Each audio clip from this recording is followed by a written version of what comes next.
Aujourd'hui, c'est un dimanche spécial. Amen. Oh, que Dieu bénisse richement. Aujourd'hui, on a décrété un dimanche sans voiture à Bruxelles.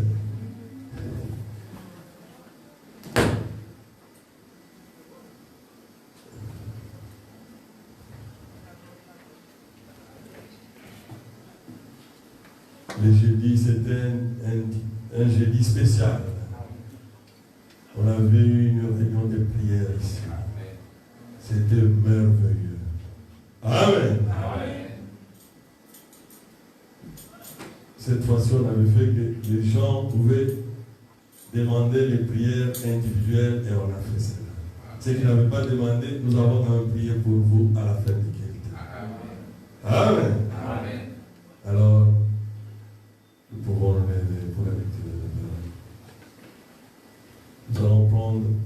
Ephésiens chapitre 4.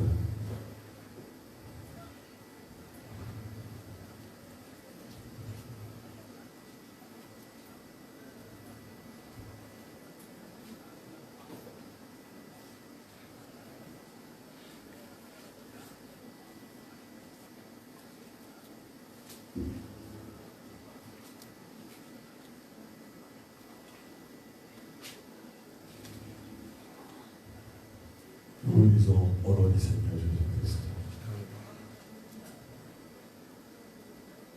Je vous exhorte donc, moi, le prisonnier dans le Seigneur, à marcher d'une manière digne de la vocation qui vous a été adressée, en toute humilité et douceur, avec patience, vous supportant les uns les autres avec charité, vous efforçant de conserver l'unité de l'esprit par le lien de la paix.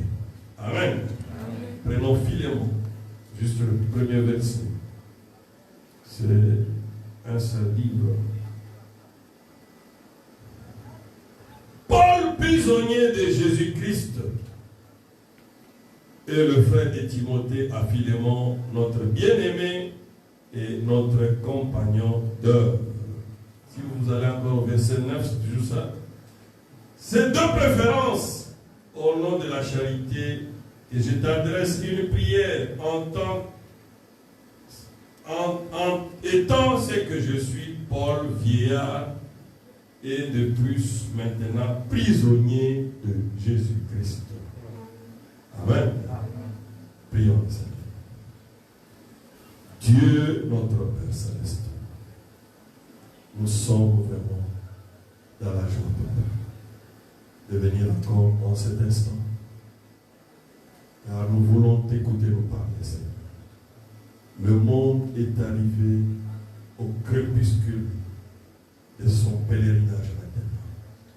Le moment est arrivé que les blés soient récoltés et emmagasinés dans les greniers et que l'ivraie soit liée pour le feu. Descends, Seigneur Jésus. Aide-nous, Seigneur, à recevoir la révélation de notre identité, de notre marche sur cette terre. Accorde-nous cela ce matin. Car nous te le demandons au nom du Seigneur, le Sauveur Jésus-Christ. Amen. Amen. On prend comme Jean 8, 32. Ça, nous pouvons lire ensemble. Vous connaîtrez la vérité et la vérité vous affranchira. Amen. Amen. Que Dieu bénisse la lecture de sa parole. Amen. Vous pouvez vous asseoir. Notre thème de ce matin, de qui es-tu prisonnier? Amen. De qui es-tu prisonnier? Amen. Oui. Tu es qui? Tu es dans quel camp? De qui es-tu prisonnier? Ah, il y avait un homme, hein?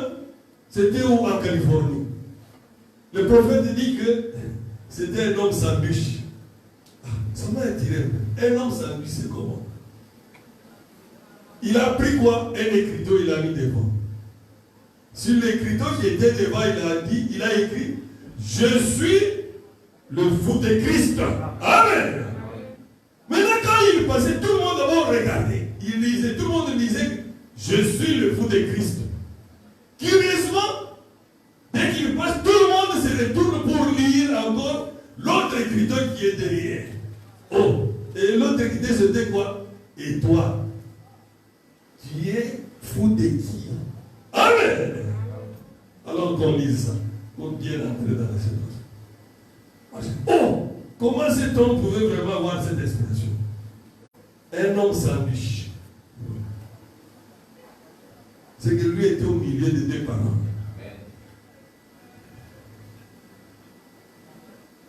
C'était dans la prédication. Le Dieu puissant dévoilé devant.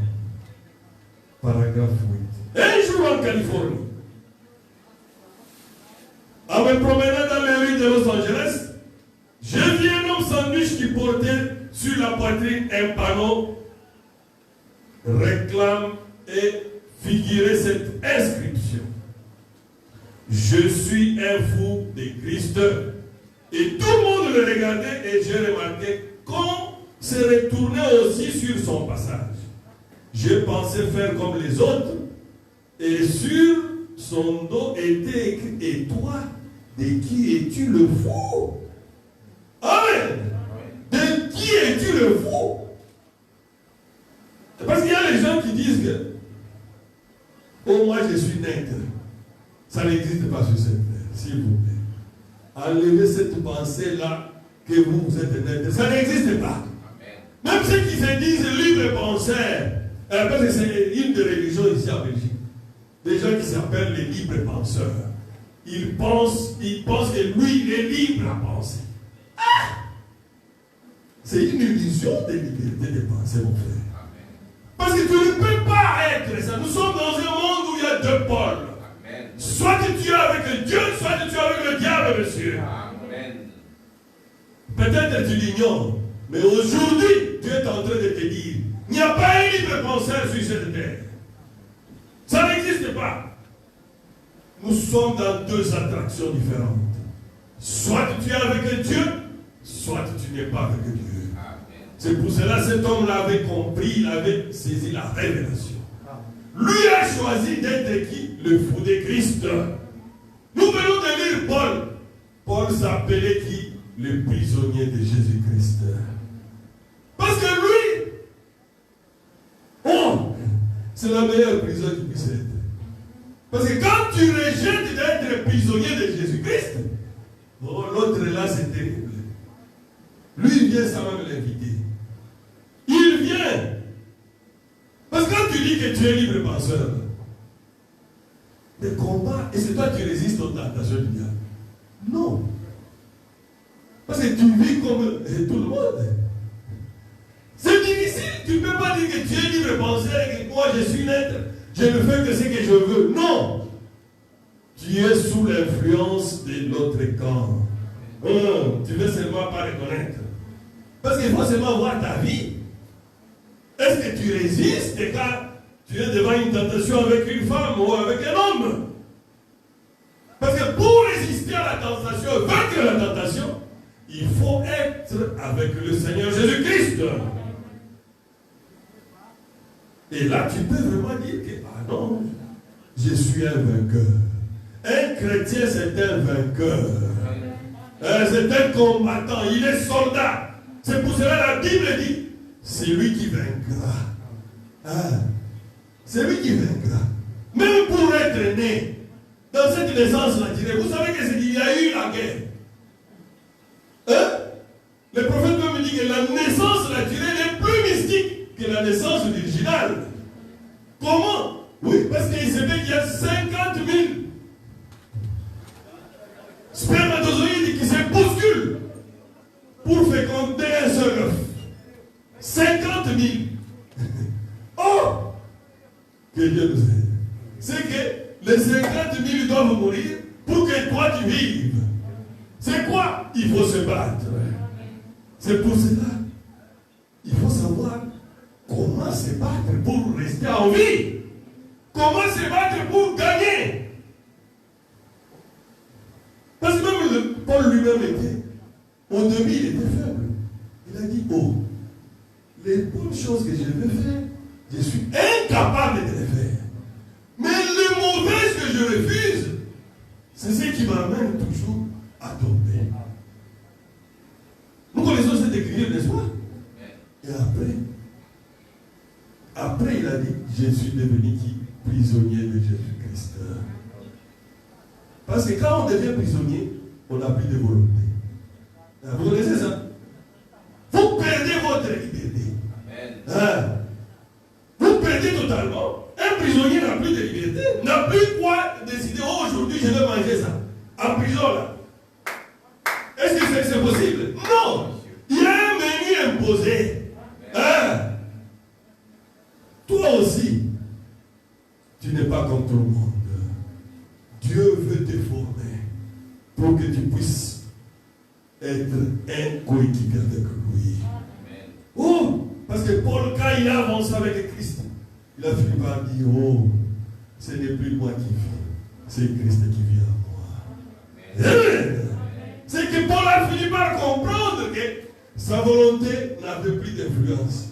Même quand il décidait d'aller quelque part, l'ange pouvait te dire non, aujourd'hui tu ne vas pas aller là-bas. Aujourd'hui la mission c'est telle part. Amen. Là l'homme s'abandonne totalement. Paul est devenu prisonnier de Christ. Oh, c'est-à-dire quoi? C'est la volonté de Christ qui domine sur toi. Ce n'est plus la volonté d'un homme. Parce qu'un vrai prisonnier n'a pas de volonté. C'est la volonté du maître qui fait qu'il ne fait qu'appliquer. Parce qu'avant, Paul était très zélé. Très zélé comme jamais. Il est même allé pour arrêter les chrétiens. Pourquoi? Il était sincère, mais dans l'erreur. Mais quand Dieu a regardé comme ça, oh, voilà l'homme que j'ai besoin. Pour une fois, Dieu a recruté par force. Amen. Il n'avait pas demandé la volonté de Paul. L'ange s'est arrêté au niveau entre Damas et Jérusalem. La colonne de feu s'est interposée lui-même. Il lui a même dit qu'il est impossible de rejeter. Amen. Tu ne peux pas te battre contre Dieu. Si tu es de son enfant, c'est impossible que tu puisses te battre contre la volonté de Dieu. Parce qu'il va te coincer, tu finiras. Qu'est-ce qu'il a fait avec Paul? Il a dit d'abord avec. Il dit, ce monsieur ici, il doit d'abord devenir avec. Et puis il lui dit la nuit, je vais envoyer un de mes serviteurs. Qui? Ananias. Il viendra prier pour toi. Et tu vas encore retourner la vie. Parce que tu as une mission. Pourquoi? Parce que Paul était sincère là. C'est pour cela qu'il dit, nous avons lu quoi? Vous connaîtrez la vérité. Amen. Et la vérité vous affranchira. C'est qu'il faut que la vérité du jour vienne te dire, Paul, aujourd'hui ce n'est plus le judaïsme. Christ le Messie est déjà là. Tu dois le croire maintenant. D'ailleurs, tu es l'un de ses serviteurs. C'est ça la vérité qui a franchi.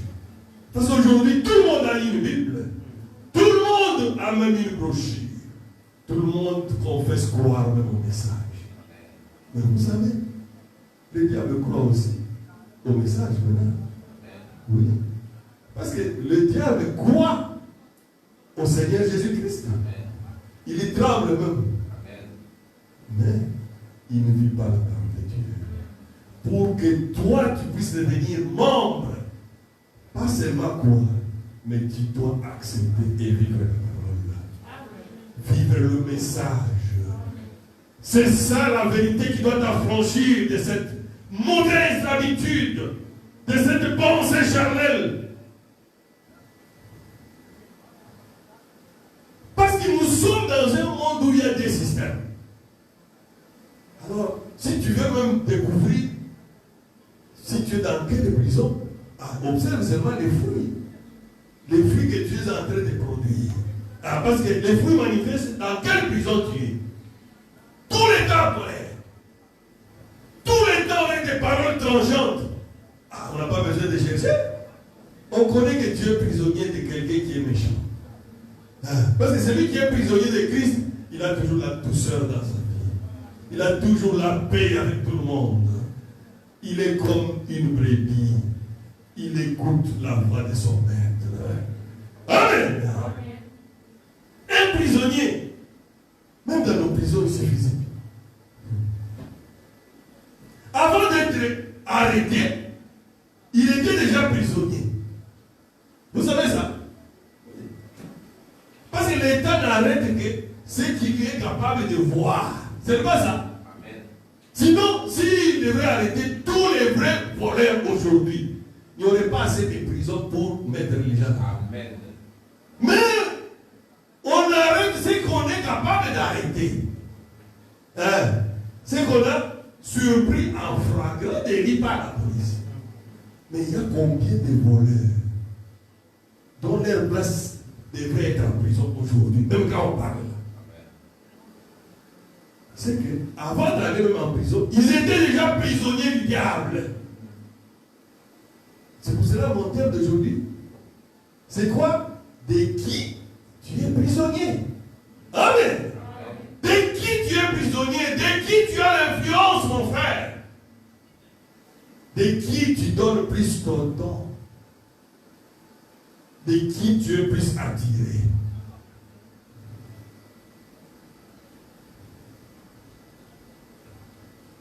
Parce que le voleur, il est déjà prisonnier de l'argent avant qu'on l'arrête.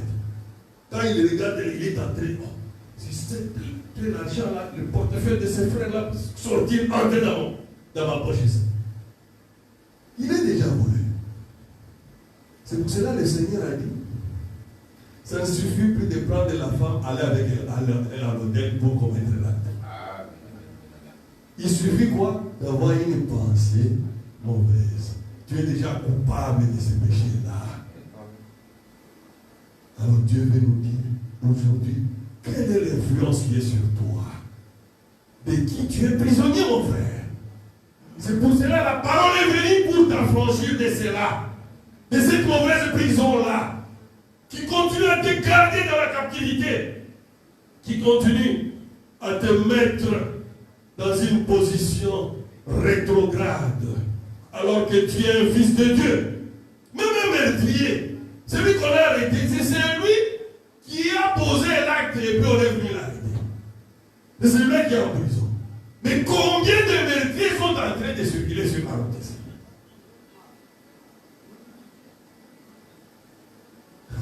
C'est le message. Que Dieu nous aide. Parce que Jésus a dit que ça ne sert plus à planter le couteau. Mais le feu, c'est loin de parler contre ton frère. Tu es devenu comme déjà un meurtrier. C'est pour cela qu'un chrétien ne parle pas n'importe comment. Ou n'importe comment. Il doit surveiller sa pensée.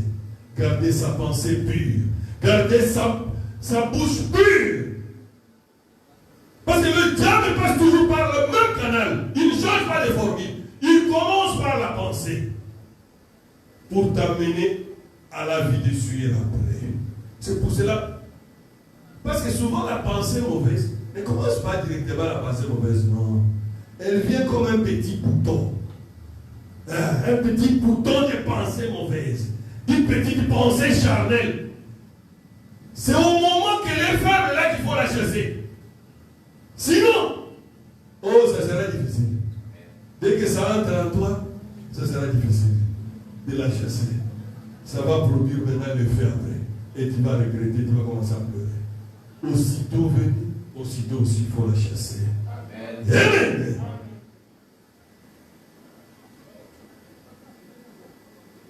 Même les violeurs qui sont en prison, ils sont dans une prison physique maintenant.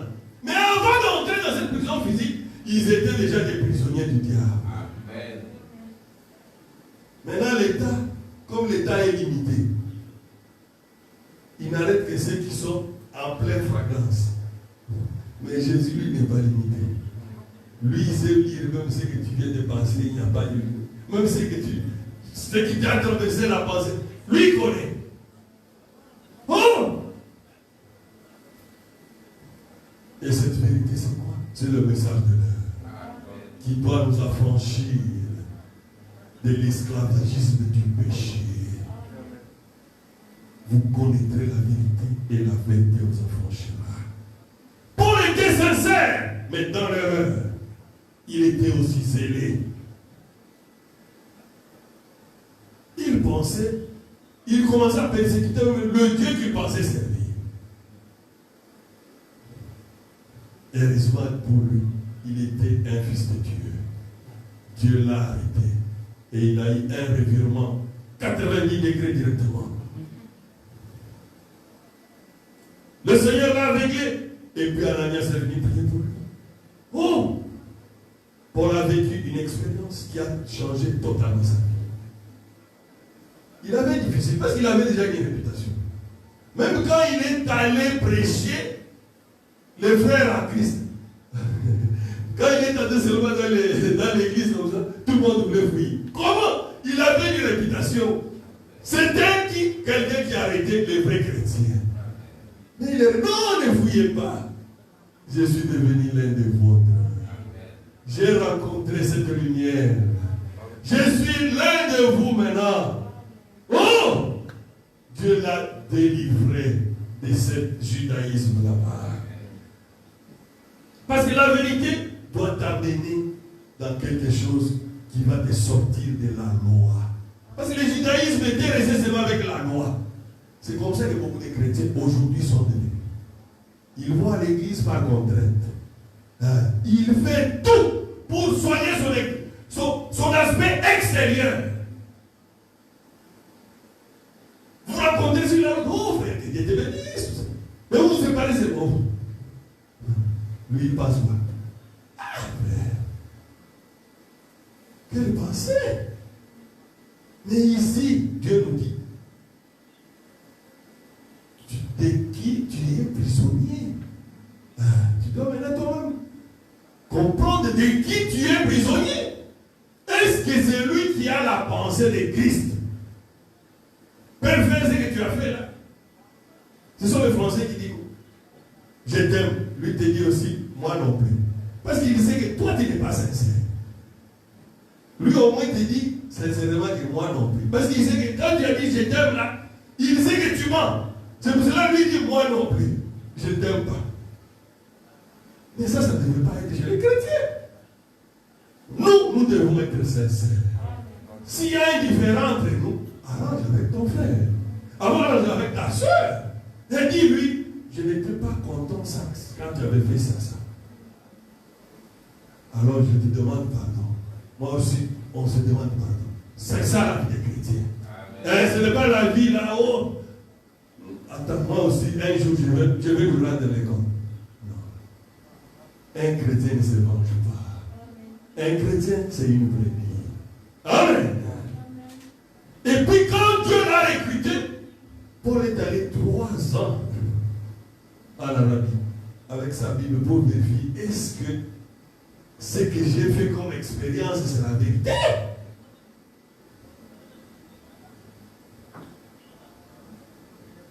Et il a eu la confirmation.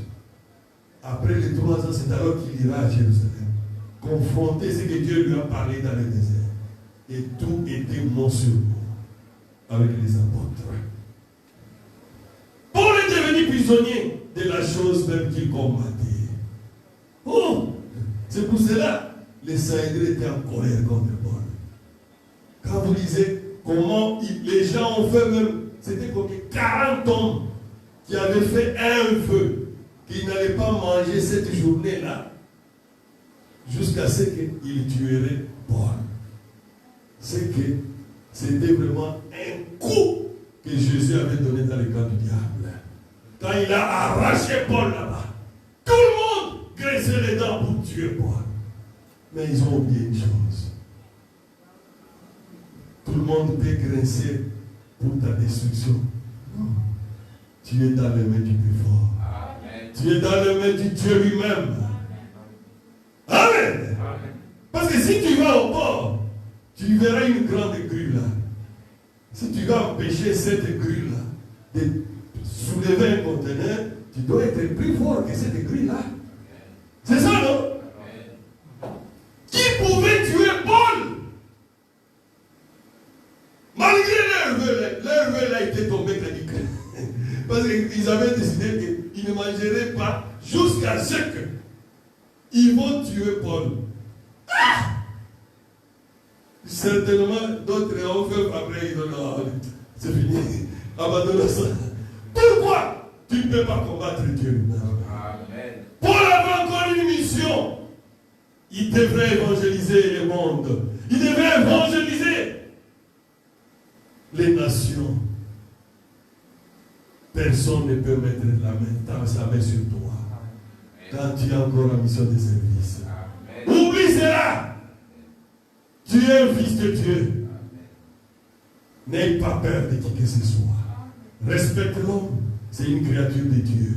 Mais toi, tu es une fille de Dieu. Tu es un fils de Dieu. Personne ne peut te faire du mal. Sois seulement dans la prison du Seigneur Jésus-Christ. Tu verras la protection. Amen. Oh! La vraie expérience de chaque chrétien doit les détacher du monde, doit les détacher des esclavagismes du monde, les mauvaises habitudes. C'est comme l'homme qui a trouvé la perle de prix.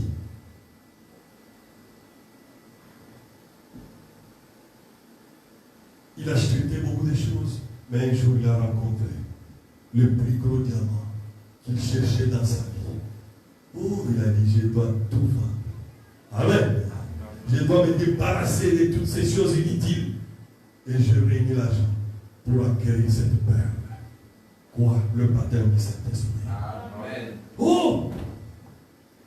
Nous devons nous dépouiller de toutes ces choses du monde et pour naître de nouveau. Des fois, nos ambitions ne sont pas conformes à la parole de Dieu et ils nous amènent à beaucoup d'échecs. C'est pour cela qu'un chrétien a un avantage plus qu'un autre, plus que les païens. Même si tu as eu une bonne inspiration, agenouille-toi d'abord. Demande ce que Dieu, dans son plan, il va t'aider. Parce que lui, il connaît la fin avant le commencement. Amen.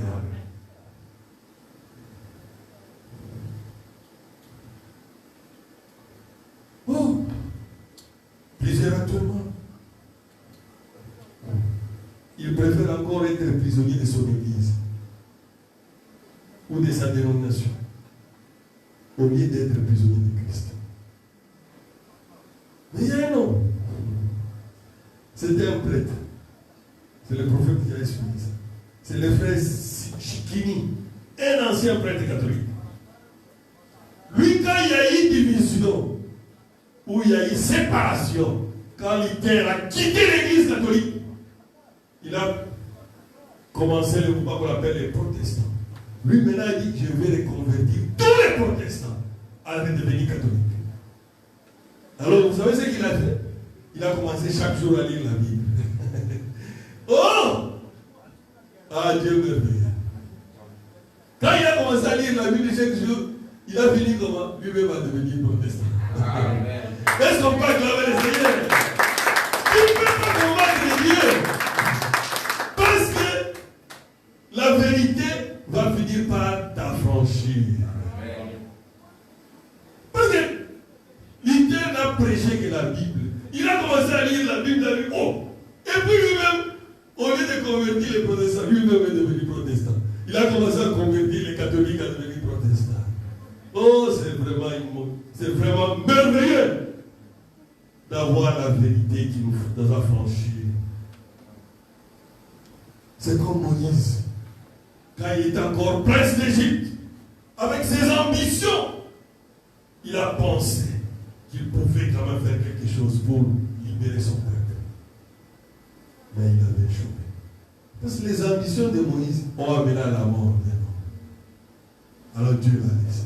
Il fallait que ces ambitions-là puissent se déconnecter, puissent complètement quitter sa pensée même. Du prince d'Égypte, Dieu l'a ramené à devenir berger dans le désert. Amen. Ah! 40 ans pour vider toute la connaissance d'Égypte qu'il avait.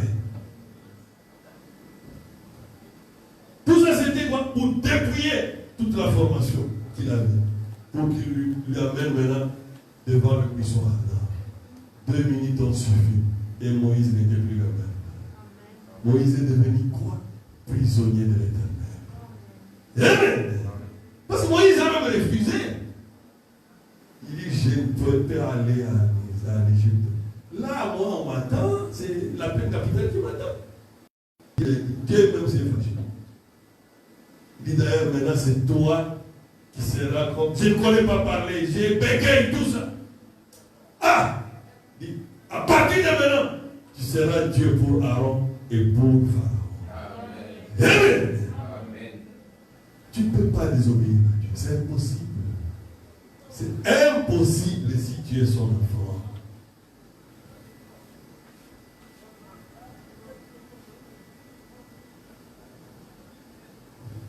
Pour les Moïse, ils étaient tous formés pour être des libérateurs. Moïse pour libérer Israël des Égyptiens. Et Paul pour libérer les Juifs des Romains. C'est ce qu'on les enseignait dans leur école là, de judaïsme. Comment se libérer des Romains. C'est pour cela qu'il y avait les zélotes. Les zélotes, c'était comme un parti d'opposition contre les Romains. Là où il y avait les Barabbas, qui devraient libérer les Juifs par l'épée. Mais ce n'était pas ça que Dieu avait prévu.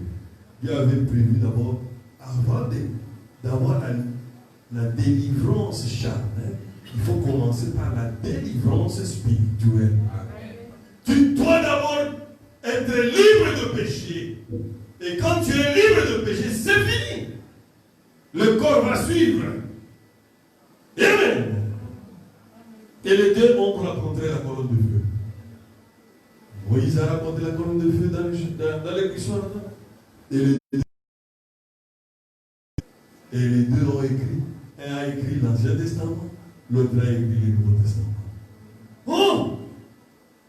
À tel point que Paul a dit, même si l'ange vient, ou moi-même Paul, je reviens vous dire quelque chose contraire à ce que je viens de vous dire, qu'il soit maudit ou anathème. Oh! Nous sommes obligés, frères, d'être des prisonniers de Christ, enchaînés par les chaînes de l'amour. Sinon, nous serons prisonniers du diable, seul l'un ou l'autre. Il n'y a pas de position intermédiaire. Mais les chaînes de l'amour, mais c'est les chaînes de la vie. Mais les chaînes de l'autre côté, il n'y a même pas le pardon. Ça n'existe pas. Mais le pardon, c'est l'attribut de Dieu. Le pardon et l'amour font famille. Amen. Il n'y a qu'un seul qui doit être sur vous. Soit tu es le prisonnier de Christ, soit tu es le prisonnier de l'ennemi. Si tu n'es pas avec Dieu, vérifie. Si tu n'as pas avec Dieu, aujourd'hui, tu dois savoir que tu es automatiquement avec le diable. Il n'y a pas de position intermédiaire. D'autres disent, oh, je suis libre. Je fais ce que je veux. Je ne suis pas prisonnier de qui que ce soit. Mais, quand tu aimes ton travail, plus que tout, mais tu es déjà prisonnier de ton travail. Tu sais ça? Nous devons travailler, c'est correct. Mais que le travail ne prenne pas la place de Jésus dans ton cœur. Amen. Ah, c'est dur, oui, mais je dois vous le dire. Chaque chose a son temps. Amen. Nous sommes des chrétiens. Il faut voir même comment nous donnons plus même du temps au travail, à l'argent qu'à Dieu. C'est pour cela dans Proverbe 5 qui dit que si on cherchait Dieu comme on cherchait l'argent, l'enlèvement aurait déjà eu lieu.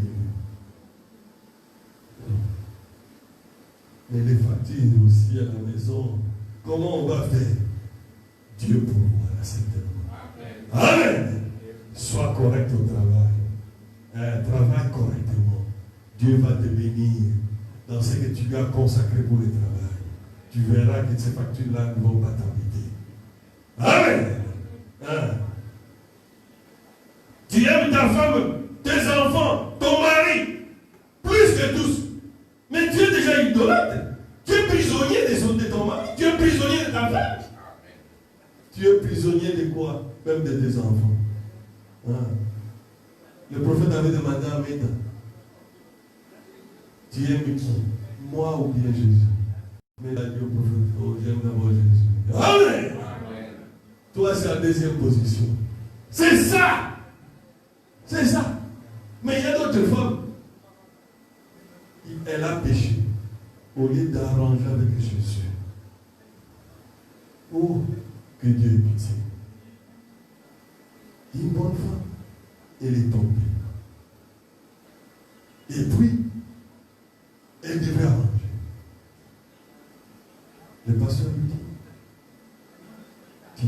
sinon tu vas aller en enfer.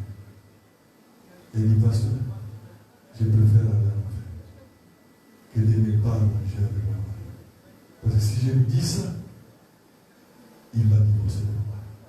Mais tu es déjà même divorcé si tu ne sais pas. Parce que tu as déjà échoué à ton vœu. Devant Dieu, tu n'existes plus. Ce mariage est caduc déjà. Mais à cause d'un petit avantage terrestre, elle dit, oh, je préfère aller en enfer qu'à arranger cela. Elle a peut-être une imagination de ce qu'elle va faire.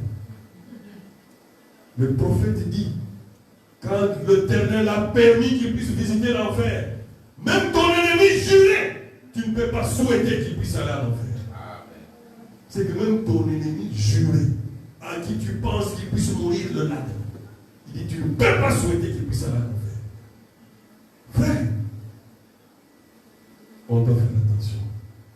Tu ne peux pas aimer ton mari plus que Jésus. Non. Tu ne peux pas aimer ta maison plus que Jésus. Non. Tu ne peux pas aimer tes enfants plus que Jésus. Je connais un couple qui fait ça. Ils aimaient tellement leur grand garçon. Oh, on lui donnait des étiquettes, héritier, tout ça. Vous savez ce qu'il y a eu? Dieu a retiré ces garçons à la fleur de l'âge. Dieu a retiré. Pourquoi? Parce que quand ça devient ton idole, Dieu va faire que tu puisses te détourner de cette idole-là. Amen. Dieu n'aime pas partager sa gloire avec qui que ce soit. Non. Dieu veut que toi, dans ton cœur, tu puisses être seul et régner seul. Amen. Ta femme viendra à la deuxième position. Ton mari viendra à la deuxième position. Et là, tu es en ordre avec la parole de Dieu. Malgré que Dieu a retiré leur enfant, la maman allait presque chaque jour au cimetière pour pleurer. Un jour, après midi, Dieu a suscité un néon là au cimetière qui est venu, a commencé à la poursuivre. Et là, fouille comme jamais, les gens beaucoup. Jusqu'à prendre sa voiture, démarrer et ne plus rentrer. Pourquoi tu ne peux pas jouer avec Dieu? Dieu est libre de faire ce qu'il veut. Dieu veut prendre la première place dans nos cœurs.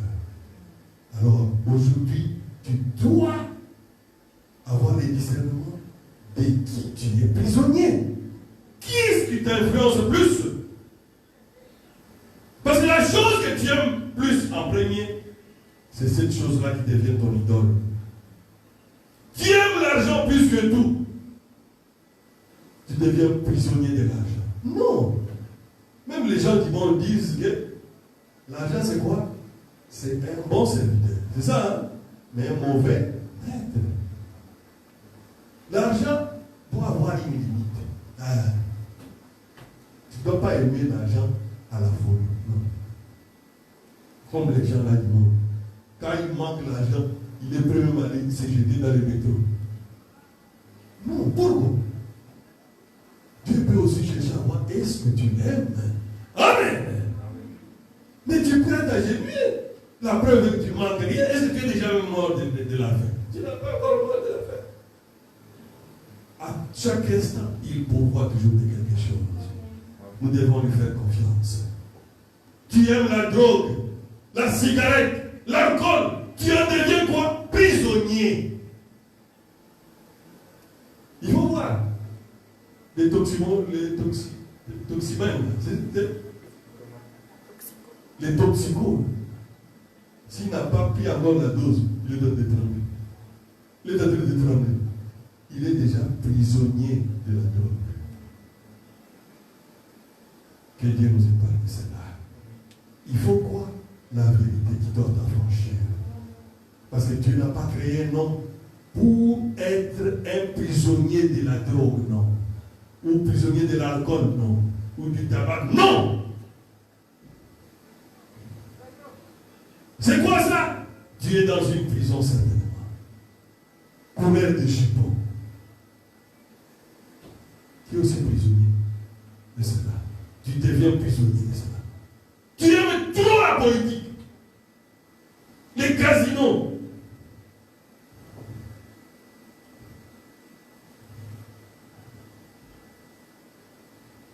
Que tu le veuilles ou pas, tu dois être prisonnier de quelque chose sur cette terre. Mais Dieu nous donne les bons choix. Les bons choix, c'est quoi? C'est d'être membre du Seigneur Jésus-Christ. Être prisonnier de Christ, lui, c'est le lien qui nous lie là-bas, c'est le lien de l'amour. Les chaînes de l'amour, qui vont nous transformer en panneaux publicitaires des fils et des filles de Dieu, avec comme finalité la joie, la paix, la vie éternelle. Être prisonnier de Christ nous prive de toutes ces choses-là. Parce que tous ces gens-là, s'ils étaient des prisonniers de Christ, ils ne seraient pas prisonniers de l'alcool. Ils ne seraient pas prisonniers de la prostitution. Ils ne seraient pas prisonniers de l'argent. Non! Vous devez savoir qu'on a besoin de l'argent, oui, pour un but bien défini. Mais pas être un prisonnier total. Quand tu manques même, un jour que tu manques 10 euros dans ta poche, tu es malade. Non! Non! Ta vie ne dépend pas des 10 euros. Non! Tu es un chrétien. Amen! Il y a des gens qui ont des millions, mais ils n'ont pas la paix que toi tu as. Alors à quoi ça sert? D'ailleurs, ils sont en train de t'envier. Comment tu dors tranquillement dans ton lit? Ils sont prisonniers de l'argent. Il faut voir comment les gens ne se fatiguent pas. Ils aiment plus encore. Ils tuent même les gens. Après, la Bible dit qu'il va mourir et abandonner tout ça. Et l'héritier ne va même pas se soucier qu'est-ce qu'il avait fait. Il va jouer avec ça comme il veut. Tout ça est écrit dans la Bible.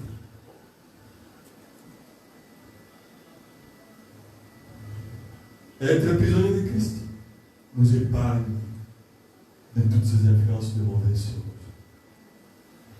Moïse, par ses ambitions, a tué un homme pour libérer Israël selon sa pensée.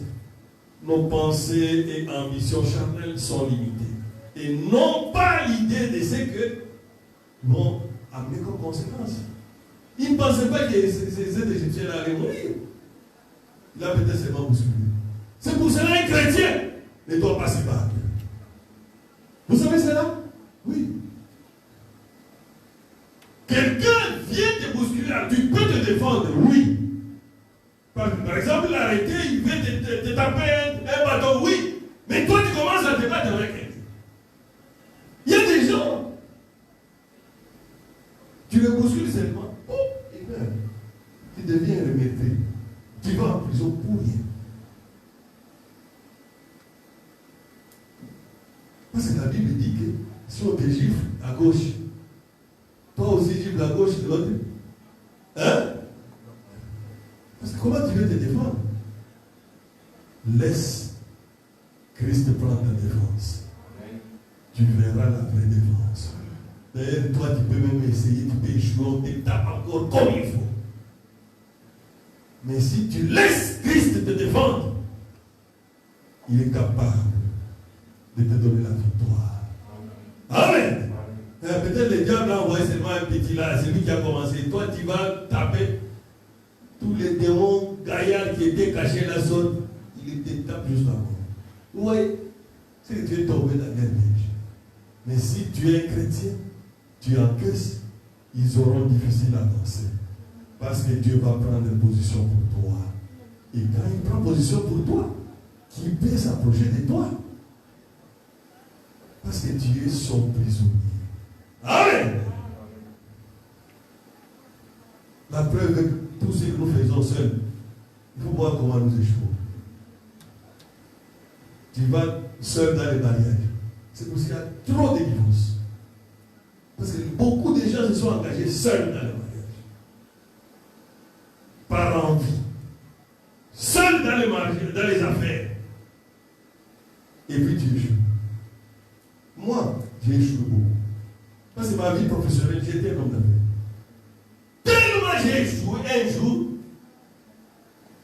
Dieu a eu pitié de moi. Il a envoyé quelqu'un pour me dire, ah, mais pourquoi, toi, avant de commencer, tu me consultes? C'est quand tu as déjà échoué, tu commences à venir crier chez moi. Oh Seigneur, fais seulement, viens à mon secours. Mais la meilleure chose, c'était quoi? De commencer à demander, est-ce que je peux faire ça? Mais on n'est pas souvent patient. Tu veux seulement quand tu as vu, tu veux aussi commencer. Non. Non. Il faut être patient avec Dieu. Parce qu'il va voir, est-ce que tu es venu demander par formalité ou bien tu es venu demander sincèrement. C'est comme un jour le pasteur a dit, dans la réunion des jeunes, là il demande, mais pourquoi vous les jeunes s'aiment? Quand un frère de Kissé vient vous solliciter en fiançailles, tu dis, oh frère, je dois demander la volonté de Dieu. Mais si ça vient de l'Europe, tu n'attends même pas 2 jours, tu as déjà donné la réponse. Ah! Quelle façon de réagir! Tu devrais avoir la même façon pour éviter de tomber dans une erreur. Toi-même déjà, tu as déjà accepté, tu vas seulement par formalité. Non, mais c'est pas ça. Soit tu amènes le problème, tu déposes entre les mains de Dieu. Amen. Tu lui dis, Seigneur, j'ai besoin de ta pensée. Amen.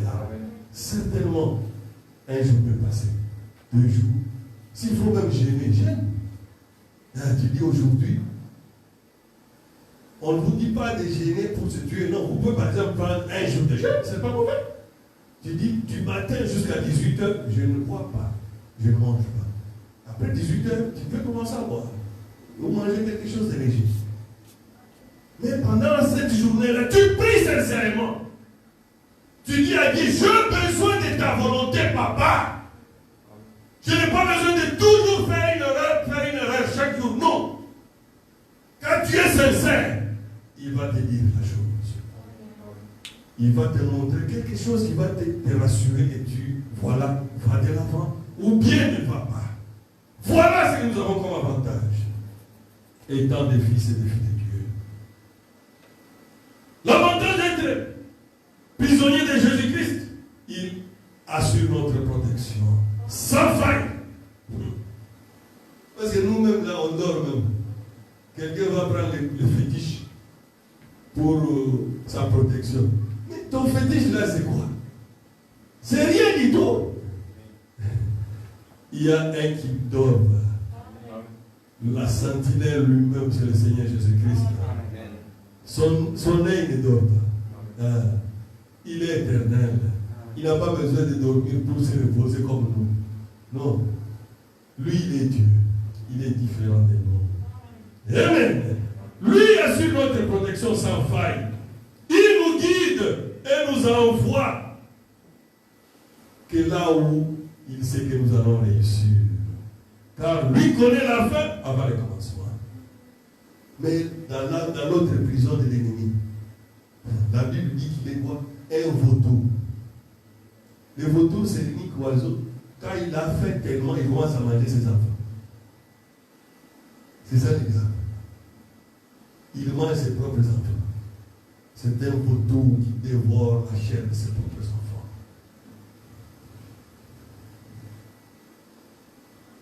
Lui, il est un bon père. Des fois, il laisse certaines choses, mais que nous comprenons mal. C'est pour cela, Dieu l'a dit ici dans 2 Corinthiens 12, 7. Je voudrais dire ça. Je ne sais pas si j'avais donné ça à Dieu. 2 Corinthiens. Vous allez voir le grand prophète Paul. Dieu l'a mené dans la formation. Quand j'ai dit ça, moi j'ai dit, oh, que Dieu ait pitié de notre ignorance. Amen. 2 Corinthiens 12, verset 7. Et pour que je ne sois pas enflé d'orgueil. Amen. À cause de l'excellence de ces révélations, il m'a été mis une échade dans la chair. Un ange de Satan pour me souffleter et m'empêcher de m'enorgueillir. C'est quoi ça?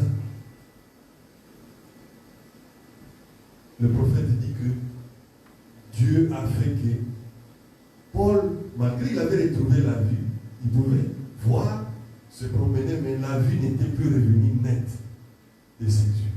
Alors il a prié 3 fois pour que Dieu puisse l'aider à retrouver totalement sa vie. Dieu lui a dit, Paul, ma grâce te suffit.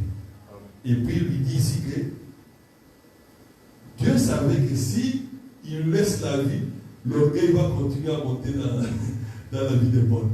Alors ça peut arriver aussi que quelque chose dans la prison avec Christ puisse être incompris par notre petit cerveau ici. Mais il nous dit quoi? Nous venons de lire. Je le lis. Et pour que je ne sois pas enflé d'orgueil, c'est que Dieu avait mis cet ange-là de Satan pour le faire souffrir dans ce corps, pour qu'il puisse garder l'humilité. Amen. Parce que s'il y a 2 endroits où l'homme comprend qu'il n'est rien, c'est quand il arrive à l'hôpital et au cimetière. Vous savez ça? Ce n'est pas au bar ou bien à la fête. Non. Quand tu es au cimetière et dans le deuil, et puis où? À l'hôpital où les gens sont alités. C'est là où tu comprends que c'est que cette chair ici n'est rien. Amen. C'est que cette chair, c'est rien du tout. Plutôt, il faut être là où Dieu que Dieu puisse être pour garder la vie éternelle. Alors, il ne faut pas se pleurer tout le temps. Oh, aujourd'hui, rien ne marche. Dieu sait pourquoi. Oh, pourquoi aujourd'hui je me suis réveillé à l'état? Et puis quand tu vas arriver là, on te dit, 10 minutes avant, tout ce qui était ici, l'immeuble là est tombé, là tu es tombé. C'est quoi? Chaque chose a un but dans la vie d'un chrétien. C'est pour cela la Bible nous dit, tout concourt au bien de ceux qui aiment Dieu. Mais souvent, ça nous écoutons ça quand il n'y a pas de problème. Or, cette parole-là n'est pas utile quand il n'y a pas de problème. Cette parole est utile que quand on a des problèmes. Je pense que vous comprenez bien. Cette parole, tout concourt au bien de ceux qui aiment Dieu. Ce n'est pas quand tout est bien. Quand il y a la joie à la maison. Non! C'est quand il y a maintenant la difficulté. Quand il y a maintenant les disputes. Quand il y a maintenant le peuple. Alors il faut penser que tout concourt au bien de ceux qui aiment Dieu. Parce que si Dieu ne l'a pas permis, tu n'aurais pas vécu. C'est qu'il fait ça pour un but. Amen. Oh! Je suis déjà en train de chuter petit à petit. Le diable, lui, il n'est pas comme notre Dieu. Il est limité. Pourquoi? Il ne connaît pas la fin. Même sa propre fin, là, il ne connaît pas. Comment il va briller jusqu'à l'extinction? Non, il ne connaît pas en détail, mais Dieu connaît.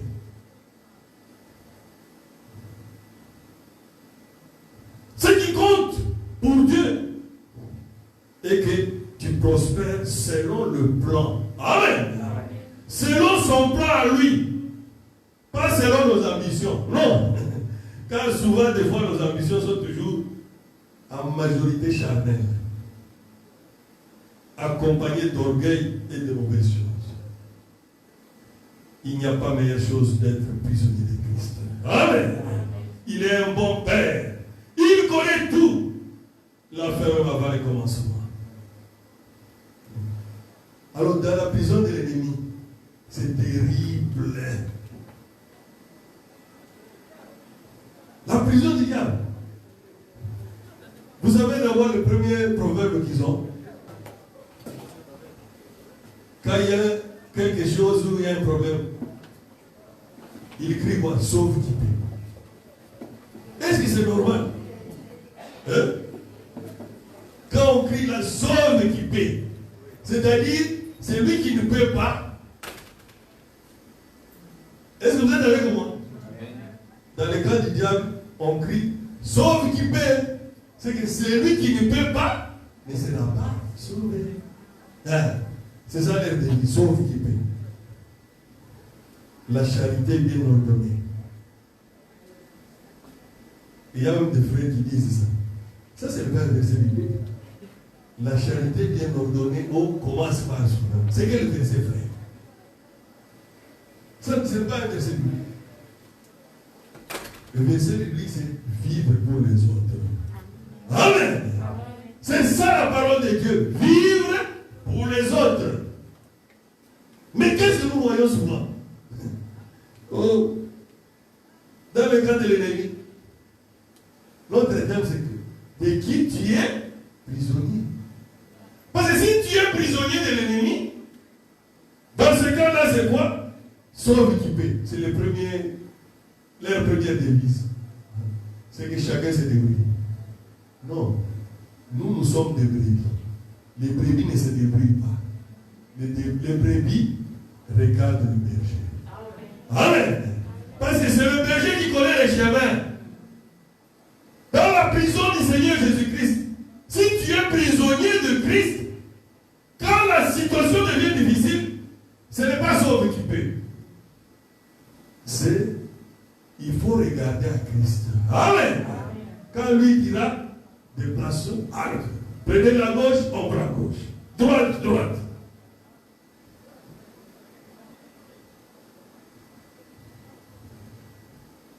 Et puis dans la prison de l'ennemi, après ces courts séjours, c'est quoi? C'est l'enfer. Et la méchanceté règne là. Vous voulez comprendre l'exemple, comment les diables fonctionnent? Voyez comment les gens de drogue fonctionnent. Dans ces marchés-là, les mots pardon n'existent pas. Quand tu faillis à la mission, c'est direct. C'est de tuer directement, c'est fini. Mais ça, ce n'est pas. Jésus dit, même Caïn qui était le vrai meurtrier, il a dit, tu ne peux pas tuer Caïn. Si tu tues Caïn, il va venger Caïn 70 fois. De qui tu es prisonnier, mon frère? Dans l'autre prison, c'est la méchanceté.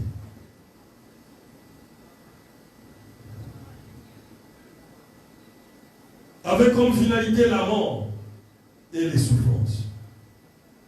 Mais dans la prison de Christ, malgré que ça peut avoir un début difficile, c'est la joie. Amen. C'est la paix, c'est la tranquillité, c'est l'assurance bénie. Avec comme finalité, c'est la vie éternelle. Là, il y a l'échelle de souffrance dans la prison de l'ennemi. Parce que tu ne peux pas dire dans cette terre, oh non, moi je suis né. Ça n'existe pas. Non. C'est ta pensée qui te trompe en te disant que tu es né. Tu n'as jamais été né. Vois seulement ta vie. Comment tu la vis. Comment tu vis. Quel est le fruit? On sait voir qu'on reconnaît l'arbre par ses fruits. Là, il y a l'échelle de souffrance.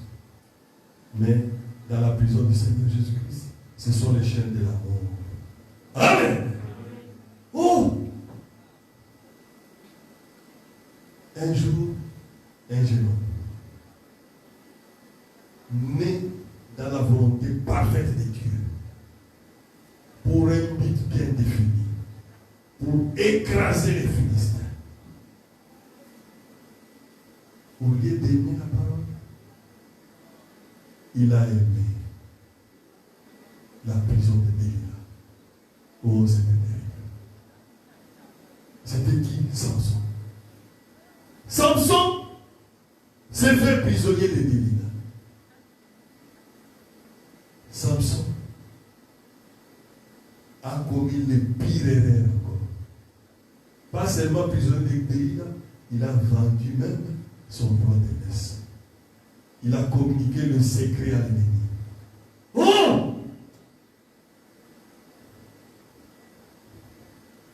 Lui était né. Seul Samson représentait l'armée d'Israël à ce moment-là. Parce que c'est lui qui était l'armée d'Israël. Parce qu'à ce moment-là, Israël n'avait pas d'armée. C'était au moment où il y avait les juges. Il n'y avait pas d'armée. Mais Samson seul, lui, représentait l'armée d'Israël. Mais il a vendu son droit d'aînesse à Delilah. Oh! Et qu'est-ce que le monde a fait de Samson? Il lui a troué les yeux. Il lui a coupé les cheveux. Il lui a enlevé la puissance. Et il l'a fait prisonnier. Samson a commencé à tourner la main. Samson a vendu. C'est vendu à Delilah. Par un amour charnel. Un amour passager. Et Delilah, le monde, c'est la trahison qu'il a donnée. Lui pensait que Delilah l'aimait. Delilah ne l'aimait pas. Delilah avait une mission. Mais elle était en train de jouer le rôle comme si elle l'aimait. C'est ça, non? Parce qu'elle avait déjà la promesse de millions là-bas, qui l'attendait. Si tu réussis à me livrer, Samson, alors tu auras tes noms. Mais elle fait là comme si, oh, je t'aime, tout ça. Oh. Faites attention. Surtout vous, jeunes garçons, jeunes filles. Un garçon peut venir te dire qu'il t'aime. Est-ce qu'il t'aime sincèrement? Parce que si le garçon t'aime sincèrement, il ne va pas t'exiger des relations sexuelles avant le mariage. Amen. Amen. Amen. Ah, c'est pas. Si aussi, toi garçon, tu vois une fille qui commence à te coller là, est-ce que c'est l'amour? Ou bien il a vu que tu es en train de briller bien à l'école? Ou bien il a vu que tu as un peu d'argent? Ou il est en train de voir ton étoile spirituelle qu'il veut tuer maintenant? À ce qui t'arrive à Delilah et à Samson. Un ami avait une boutique à Lubumbashi. Au lieu de se marier, comme il était à l'âge de se marier, non. Il a fini par penser qu'il y a une prostituée l'aimait. Et il mangeait l'argent avec la prostituée.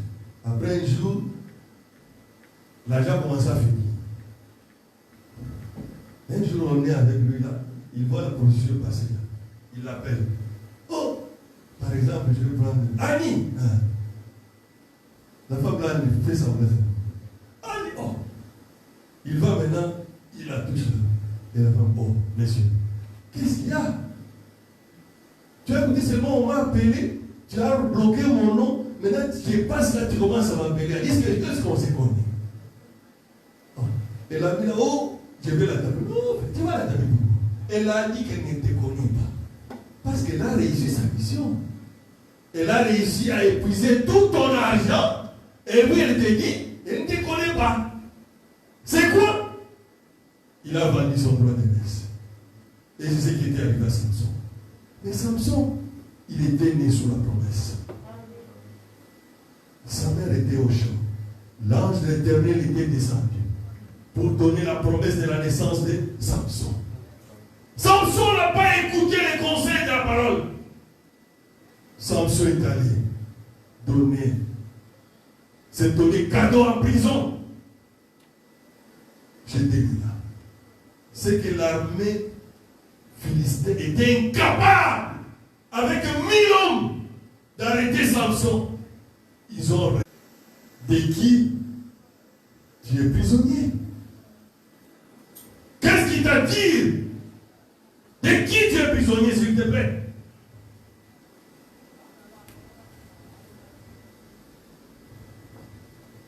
Alors, quand il est en train de tourner à la main, les yeux troués,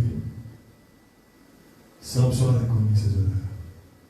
Il a demandé pardon à Dieu. Il a demandé sincèrement pardon à Dieu. Parce qu'il était né dans le but de détruire l'armée des Philistins. Mais un jour, ils ont décidé maintenant de se moquer bien de Samson, de l'amener en spectacle. Oh! Ils ont oublié une chose. Samson s'était déjà réconcilié avec son Dieu. Amen. On l'a amené dans le temple, là où ils étaient en train de fêter leur Dieu poisson, Dagon. Il a dit, oh Seigneur, aide-moi maintenant à me venger de mes ennemis. Il a dit, cette fois-ci, je n'ai plus besoin de la vie. Amen. Je te demande une chose, de mourir avec mes ennemis. Le péché là qui t'empêche de grandir spirituellement. Tu dois mourir de cela, monsieur. Tu dois mourir de ton orgueil. Tu dois mourir de ta vie d'impudicité. Tu dois mourir. Et il a pris la décision. Et c'est ce qui est arrivé. Et ont oublié que les cheveux qu'ils avaient coupés ont poussé. Amen. Et Samson a dit, une fois encore, Seigneur. Amen. Si tu peux dire à Dieu, une fois encore, j'ai besoin de sentir encore ton onction. J'ai besoin encore de devenir un fils de Dieu avec toi. Une fois encore, Seigneur, je veux vaincre mon ennemi. Je veux mourir avec lui. Aujourd'hui, plusieurs sont aveuglés par les esprits de la Odyssée. Je suis riche, je n'ai besoin de rien. Alors que la Bible dit, tu es misérable, aveugle et nu. Ce n'est plus. Samson avait perdu la vision de ses yeux. Mais aujourd'hui, beaucoup ont perdu la vision spirituelle en se vendant au monde. Ils ne veulent pas souffrir un peu avec Christ. Il dit, oh, j'ai beaucoup d'argent. Ça va. Mais il n'y a pas longtemps, tout le monde avait l'argent dans ce pays-ci. Et tout le monde se battait pour les papiers toilettes. Amen. Alors, ça sert à quoi? Dieu nous a montré un grand signe. Tu peux avoir l'argent et dormir à faim. Manquer la nourriture. C'est pour cela l'argent ne donne pas le bonheur. Il faut voir. C'était terrible. Les laits, tout le monde s'est bousculé. Tout le monde avec l'argent. Est-ce que les gens venaient au supermarché pour voler? Non. Tout le monde avait l'argent pour acheter. Mais tout le monde était capable d'acheter les papiers toilettes. Mais pourquoi les papiers toilettes? Pourquoi on ne se pose pas cette question? Pourquoi les papiers toilettes? Oh, l'homme est limité. Que Dieu ait pitié de nous. Que Dieu nous donne le jeu spirituel maintenant.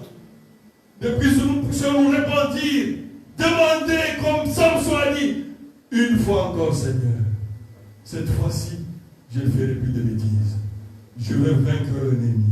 Je vais mourir avec ce péché pour renaître, devenir une nouvelle personne.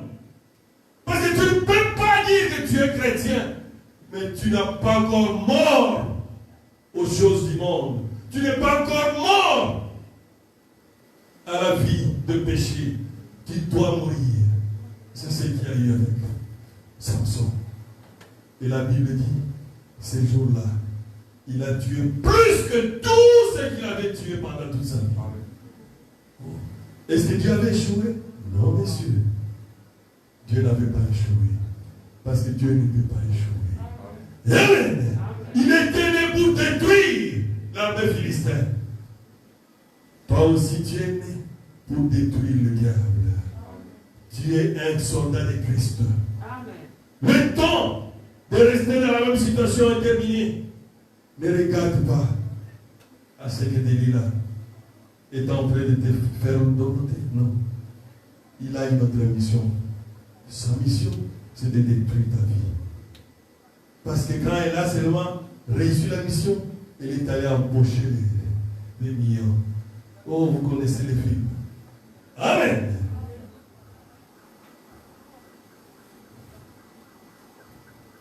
La vraie richesse, c'est l'amour de Christ dans ton cœur. Christ, l'espérance de la gloire.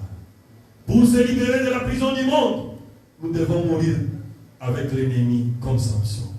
Mourir de votre orgueil, des choses du monde, pour retrouver la liberté en Christ. Une fois encore. Seigneur Jésus, délivre mon frère. Délivre ma soeur.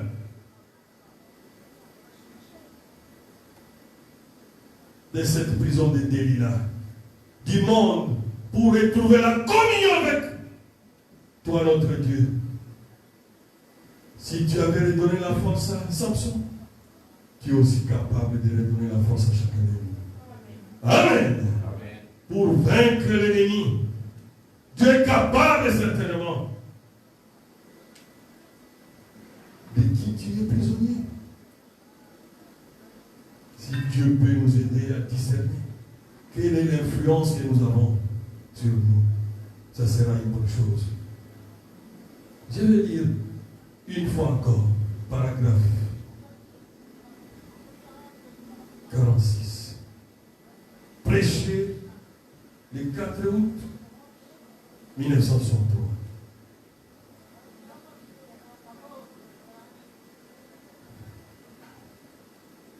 Oh, que Dieu nous aide. Parce que le combat avec l'ennemi, c'est que Delilah représente le monde. Delilah, c'est le péché. Des fois, ils font semblant de nous aimer. Non. Et non pas la sincérité. La sincérité, c'est dans la vie de Dieu. Ce sont les enfants de Dieu qui sont sincères.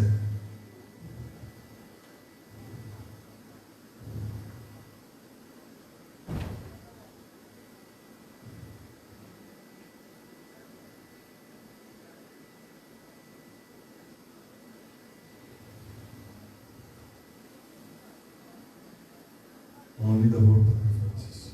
Mais vous devez abandonner votre âme, votre corps, votre esprit, votre force et tout ce que vous êtes à la volonté de Dieu et devenir son prisonnier. Vous serez forcément prisonnier de quelqu'un. Vous serez forcément prisonnier de quelqu'un. Vous ne vous appartenez pas. Vous êtes prisonnier de quelqu'un. Vous êtes soit prisonnier du diable, connaissant cette vérité, mais ne voulant pas s'y abandonner. Soit prisonnier du monde, vous vous abandonnez, et vous vous abandonnez à Dieu. Soit l'un, soit l'autre. Vous êtes soit prisonnier du diable pour les péchés, soit prisonnier de Dieu pour la justice. Vous êtes l'un, vous êtes soit l'un, soit l'autre. Tu ne peux pas dire que je suis au milieu, ça n'existe pas. C'est ta pensée qui te fait penser que tu es au milieu. Tu ne seras jamais au milieu. Parce qu'il y a toujours le pôle positif et le pôle négatif. Amen.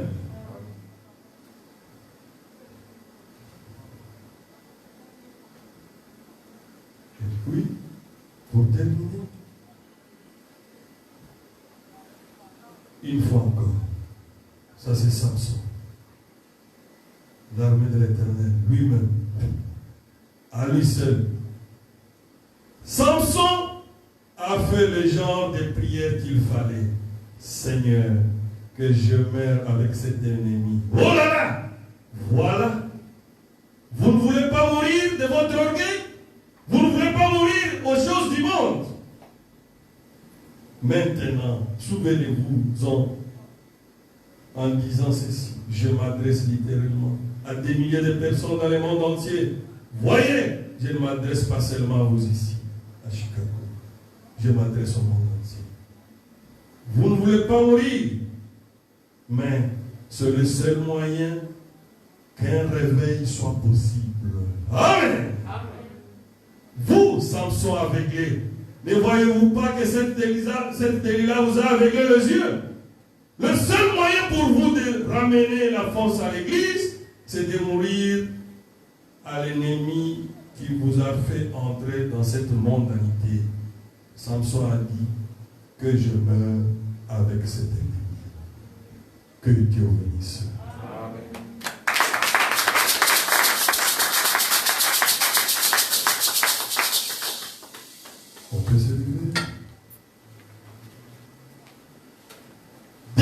est-il prisonnier enfin?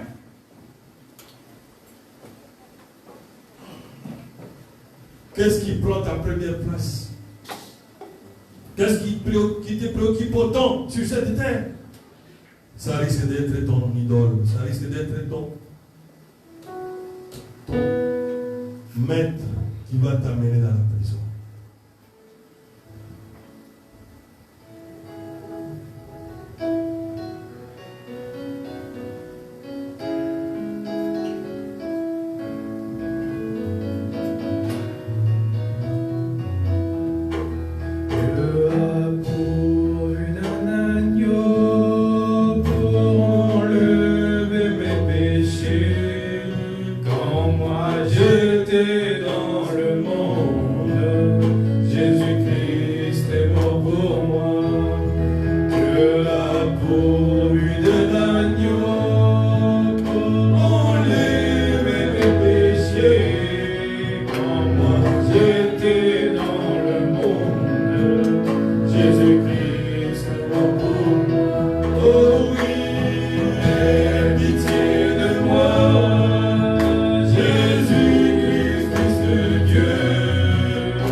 Encore comme Samson l'a dit,